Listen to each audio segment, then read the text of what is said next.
Hey there, history warriors. Welcome to the ultimate crash course that's gonna catapult you to a 5 on that AP World History exam. I'm the world's #1 AP World History tutor. In the next 10 minutes, we're gonna conquer mountains of knowledge and emerge victorious. Ready to get that 5? Let's go.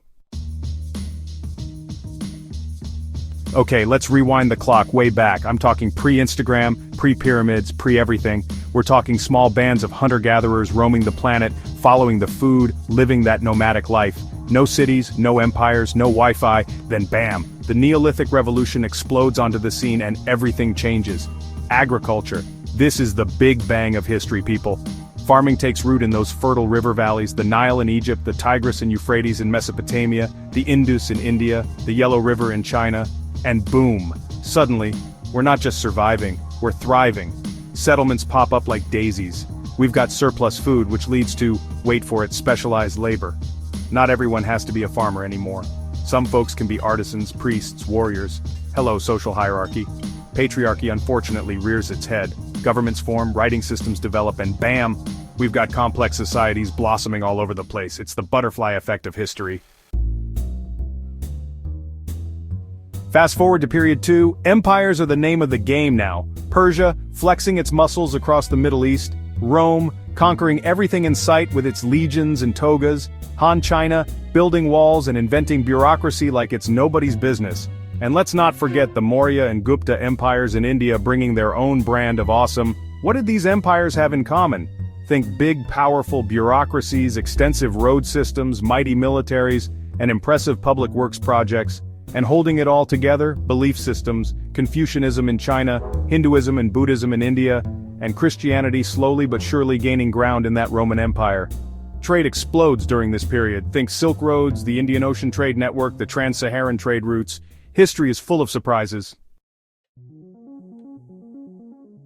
Hold on tight because period 3 is where things really get interesting. The 7th century explodes onto the scene with the rise of Islam. Spreading like wildfire through trade, conquest, and the sheer power of its ideas, Islam creates a massive empire and ushers in a golden age of Islamic scholarship. We're talking algebra, medicine, astronomy, you name it, they were pushing the boundaries of knowledge. Meanwhile, in East Asia, the Tang and Song dynasties are having their moment in the sun. Paper money, gunpowder, the compass. These guys were seriously ahead of their time. But let's not forget about the more, shall we say, complicated aspects of their rule, like foot binding. Over in Europe and Japan, feudalism is the order of the day. Knights, samurai, lords, and vassals. It's a whole system based on loyalty and land. And just when you thought it couldn't get any more epic, the Mongols gallop in from the east in the 13th century, led by the one and only Genghis Khan. They build the largest contiguous land empire the world has ever seen, promoting trade, obliterating cities, and connecting Asia like never before. This, my friends, is the Pax Mongolica. And in West Africa, the Mali Empire is getting rich off of gold and salt, thanks to those bustling trans-Saharan trade routes. Trade, my friends, is the lifeblood of this period. Now let's set sail for period 4, a time of exploration, conquest, and global interconnectedness. Europe decides it's time to see the world, driven by the 3 Gs, God, Gold, and Glory. They round the southern tip of Africa, bump into the Americas, and well, things are never the same again. The Columbian Exchange kicks off a global exchange of goods, ideas, and unfortunately, diseases. Potatoes and maize become staples in the Old World, while horses and smallpox wreak havoc in the New World. Millions of indigenous people are wiped out by disease. Silver, mined in the Americas, becomes the global currency, flowing into China and fueling the Spanish Empire. Mercantilism becomes the economic philosophy du jour, with colonies existing solely to enrich their European overlords. Speaking of empires, maritime empires are all the rage now, with Spain, Portugal, Britain, France, and the Netherlands vying for control of the seas and the riches they hold. The transatlantic slave trade explodes during this period, leaving an indelible scar on humanity. Millions of Africans are ripped from their homes, families are torn apart, and plantations in the Americas expand to meet the insatiable demand for sugar, the killer crop of the era. Meanwhile in Asia, empires are still holding strong. The Ming and Qing dynasties rule China, while Tokugawa Japan decides to shut itself off from the world. Nothing lasts forever. Hold on to your hats, history fans, because period 5 is a wild ride. Enlightenment ideas are spreading like wildfire, inspiring people to question authority and demand their rights. The American Revolution kicks things off, followed by the French Revolution and the Haitian Revolution, the first successful slave revolt in history. Latin America gets in on the revolution action too, fighting for independence from Spain and Portugal. Meanwhile, over in Britain, the Industrial Revolution is transforming society from the ground up. Coal, iron, and steam engines become the building blocks of a new industrial age. Factories sprout up like mushrooms, cities swell with workers, and child labor becomes a tragic reality. Pollution chokes the air, but hey, at least we have railroads, improved medicine, and expanded access to education. Progress, am I right? But here's the catch. Europe needs raw materials to fuel its industrial machine and markets to sell its manufactured goods. Enter imperialism. Africa is carved up like a Thanksgiving turkey at the Berlin Conference, while Asia is subjected to European domination. They may not always succeed, but they highlight the growing resentment against imperialism. Period 6, 1900 to present, the modern world, triumphs, tragedies, and TikToks. Welcome to the 20th century, folks, where things get really messy, really fast. World War I explodes onto the scene, fueled by militarism, alliances, imperialism, and nationalism, the mania that gripped Europe. The assassination of Archduke Franz Ferdinand, heir to the Austro-Hungarian throne, provides the spark that ignites the powder keg. Trench warfare becomes the brutal reality, leading to unprecedented death and destruction. The Treaty of Versailles, meant to end all wars, ends up humiliating Germany and setting the stage for World War II. Speaking of World War II, it's even more devastating than its predecessor. Hitler, Mussolini, and the rise of fascism plunged the world into darkness. The Holocaust stands as a chilling reminder of the horrors that can occur when hatred and intolerance go unchecked.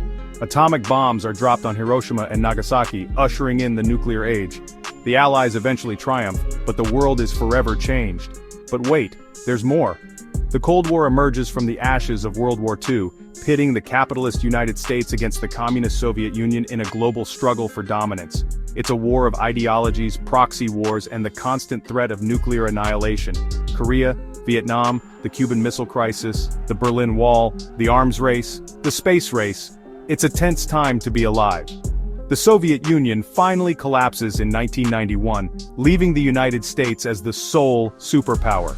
The collapse of communism triggers a wave of democratization movements around the world, but it also unleashes new challenges, from ethnic conflicts to the rise of terrorism.